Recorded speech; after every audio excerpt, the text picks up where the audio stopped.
History lost, decks past, but in this series, we revisit older decks to see if they can be brought back to the forefront of the meta. We'll break down what made these decks great, what no longer holds up, and how modern builds can give them new life. By exploring different variants and tech choices, we'll tune each deck to fit different playstyles. Let's see if these classics still have what it takes for meta teching. What's up, guys? My name is TechnoTuner, and today we're taking a look at Materiactor for our meta teching episode. Materiactor is one of those newer archetypes that for the longest time didn't have any support. It was just 2 cards. And then Konami came back and was like, hey, let's make this an actual deck. This deck revolves around the Materiactors working with level 3 monsters and a normal monster, which basically allows you to go into a bunch of rank 3 plays that can allow you to do a lot of different things, from recycling resources, digging through your deck to find Materiactor cards or cards that you need, and being able to get a lot of good resource management that works very well with the deck. There's only a few things wrong with the deck where it doesn't really seem to have much of a powerhouse or real effect negation to protect your board. While this deck does offer up a lot of things, from being able to go into Gigaboros that gets 500 attack and defense for each card in your hand, or X Guard, which allows you to special summon one Materiactor monster from your deck or add a Materiactor spell or trap from your deck to your hand. Then if your opponent normal or special summons a monster, you can add up to 2 materials from this card to your hand, including a Materiactor card. Then if a normal monster is in your graveyard, you can turn 1 card in the field to the hand. Like, it's good for bouncing, but there's not much for negation aspects. We do have the Materiactor critical. When a spell, trap, or monster effect is activated, you can add one of your materials from your Materiactor Xyz monster you control to your hand and negate the activation. Then apply the following effect, which is place 1 card on the bottom from your hand on the bottom of the deck. If it's a monster, spell, Materiactor Xyz monster control, gain 1,000 attack. Trap this, you can set that added card. There's a lot of real interaction with this deck that is really good. But I wanted to bring it up today because I feel like this deck just doesn't get enough love, and there's a lot of good ways to play it. We'll be taking a look at 2 different ways to play this deck, and it's going to be really fun nonetheless. But let's go through and go over a quick review. So what do each of the Materiactors do? Well, Exoraptor is basically you reveal this card, discard one other card, and add a level 3 or normal monster from your deck to your hand, except the discarded card. Then you can special summon this card in defense position. So basically special summoning itself by discarding and then adding. So good recovery there. You can discard this card, target one rank 3 Xyz monster you control, gains 1,500 attack until end of this turn, so you can boost your monster's attack. You have Gigadra. Discard 1 card, special summon 1 level 3 normal monster from your hand or deck, or if you discard a normal monster to activate this effect, you can special summon a Materiactor monster instead. So giving you further plays and capabilities there. You cannot special summon from the special summon monsters from the extra deck except for Xyz monsters the turn you do this. Just know this. This card is a hard lock into Xyz. And then we have Zeptwing. Zeptwing, if you control a Materiactor card, you can special summon this card from your hand. If this card is normal or special summon or flip face up, you can add 1 Materiactor card from your deck to your hand except Materiactor Zeptwing. Then you can add to your hand or special summon 1 level 3 normal monster from your graveyard. So basically getting some graveyard recursion as well. We're also playing the Psychic Trackers and the Prima Materiactors and the Psychic Wielder as well. The Prima Materiactor is the normal monster for Materiactor in general because the effect is actually pretty decent. Xyz monsters you control gain 100 attack for each Xyz material on the field. You can target 1 Materiactor Xyz monster you control, attach this card to this, attach this card to it as material, then draw a card. So it's decent card draw as well, but it doesn't have any attack or defense, and then it doesn't have any effect. So it makes it a little bit harder to play, and it's a little bit more awkward. One of the ways that you can play this deck is through Primite, so you can do other options there, but I'm not going to be going through some of those as well. But with this deck, you have a lot of rank 3 plays through Ashura King, Leviair in case your cards get banished, and Bamboozling Gossip Shadow for spell or monster effect negation. But the other thing that's kind of funny about this is they're all dragons. So we can look towards like Dragon Link as a possibility if we're not locking ourselves out of Xyz summon, or not locking ourselves into Xyz summoning for the turn. So basically, while Gigadra is not on the board, we can then special summon cards aside from just Xyz monsters. Gigadra is the hard lock. That's all we really have to pay attention to here. We do have other cards such as Materiactor Analyst, detach one Xyz material from a monster. Then if you detach material, if the detached material is sent to the graveyard, you set that card to your field. Materiactor Meltdown. During your main phase, you can excavate the top 6 cards of your deck, and if you do, add one excavated Materiactor card from your deck to your hand. Also place the rest on the top of the deck in any order. Then you can add one card attached to your rank 3 Xyz monster you control to the hand. You can only use this effect of Materiactor Meltdown once per turn. If your Xyz monster activates this effect, you can attach the top card of your deck to one Xyz Materiactor Xyz monster you control. It's really beneficial there. Then you have the field spell Materiactor Melt Through, which is basically when this card is activated, activate the top 6 of your deck, then place them on top of the deck in any order. Once per turn, you pay 1,500 life points. Special one Materiactor Xyz monster you control, or monster from your extra deck, by using one level 3 normal monster you control as material. This is treated as an Xyz summon. Also, cannot special summon for the rest of this turn except for Xyz monsters. We're not going to be really utilizing that effect, but we're going to be using the effect to look at our top 6, which will help out greatly. You can attach the top card of your deck to one Materiactor Xyz monster you control. Now, there are other ways that we can play this deck. We're going to take a good look at them. So let's go ahead and hop right into our first one.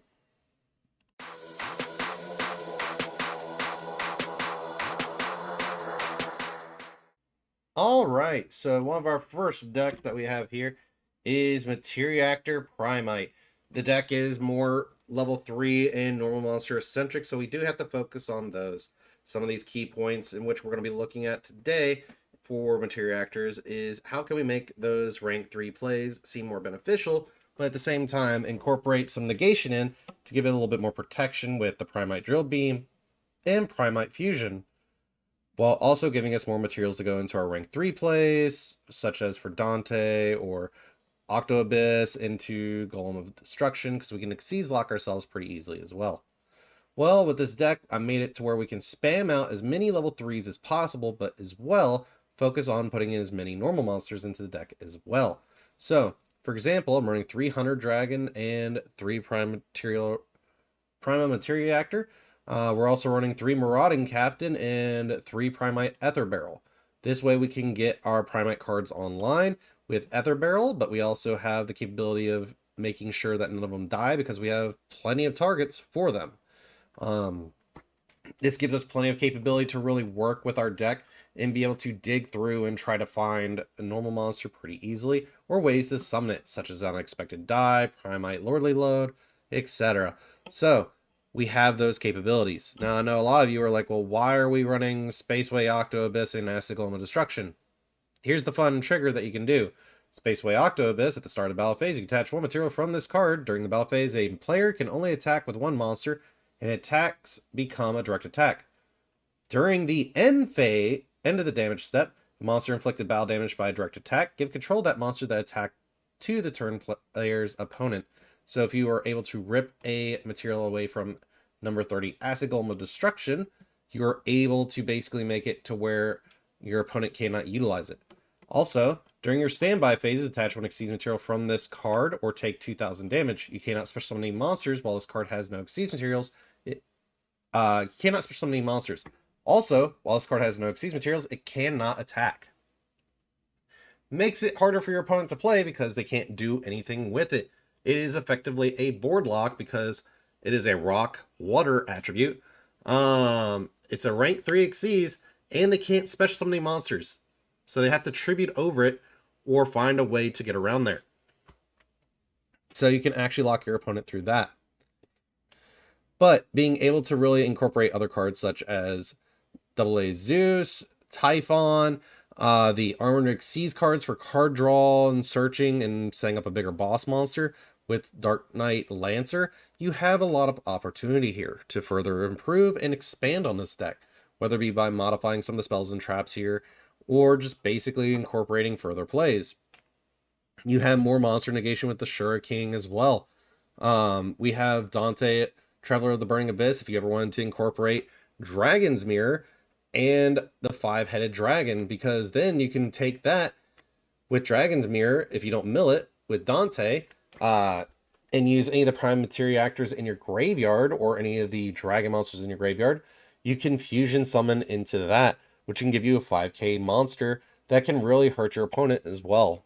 It's also funny just to get out five-headed dragon as a win more card, but it's still a lot of fun to play nonetheless.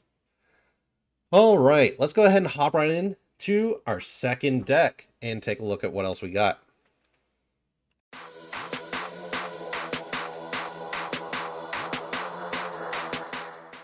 Up next, I focused more on the rank 3 plays and tried to maximize that as much as possible.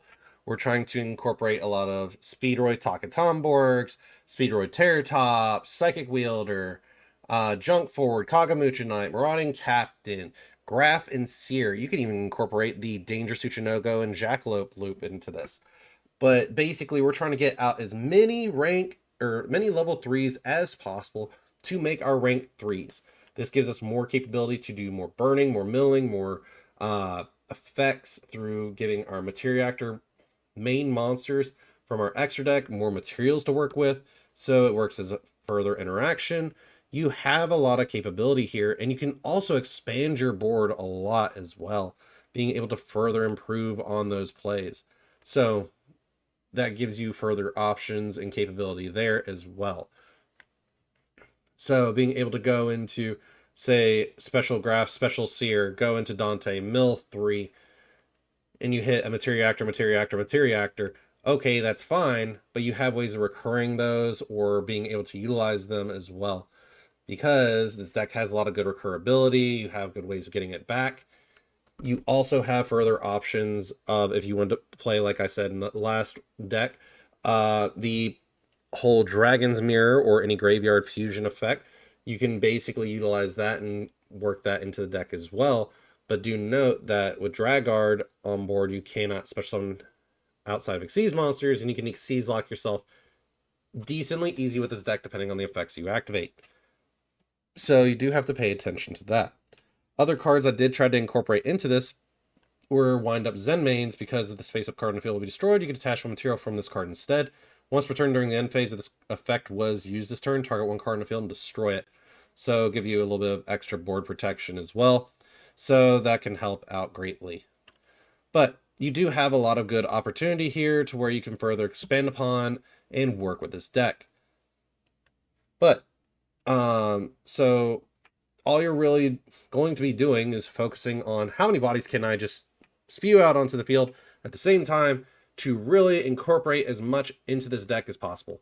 And that's basically the whole point of this version of the deck. All right, let's go ahead and hop right into our next deck option.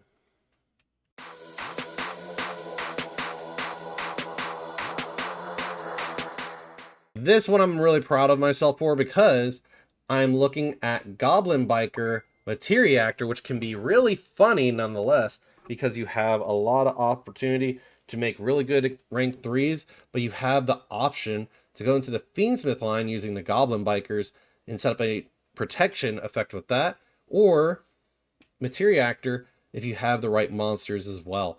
So by being able to use your rank 3s, you can go into Mellow Melody, the Brass Djinn, to go into your Link 1, Fiendsmith's Requiem, to go into your whole Fiendsmith combo of summoning out Engraver, equip the Requiem, go into Necroquip, Fiendsmith Engraver, effect Engrave, put back the Requiem, go into da-da-da-da-da-da, DDD, Wave, High King Caesar. So you're already Nibiru proofed.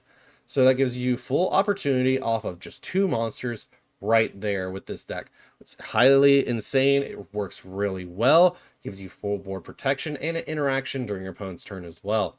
The other thing on this as well is that you're playing Goblin Biker Big Gabanga, which is basically a Cyber Dragon.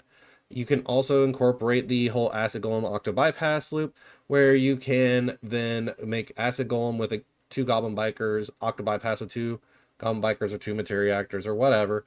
Swing with the Acid Golem, hand him the Acid Golem, and then detach during your opponent's turn whenever you want, really, because you can then sometimes quick effect depending on which one you're using. Example, Goblin Biker Boom Mock.